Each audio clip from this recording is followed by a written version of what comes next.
Zoom Cloud Meetings is gone, but don't worry, it's just a name change. It's now called Zoom Workplace, and it works the same way it always has. Here's how to install it on your Mac. First, enable installation permissions. Click the Apple icon in the top left corner and open System Settings. Next, go to Privacy and Security.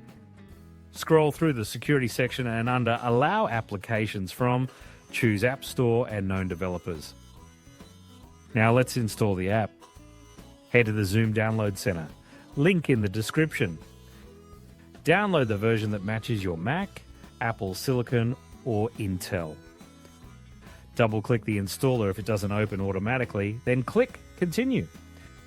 Choose whether to install for all users or just for you, then click Continue again. Lastly, click Install and enter your admin password if asked. Once done, click Close. One last thing. The first time you join a meeting, Zoom will ask for microphone and camera access, plus screen recording if you plan to share your screen. Just click Allow. Now let's take your Zoom meetings further with Tactiq. Tactiq starts transcribing automatically the moment you start talking. It works with Zoom, Google Meet, and Microsoft Teams. And once your call ends, your AI summary is ready. Download Tactiq for free using the link in the description and subscribe for more Zoom tips.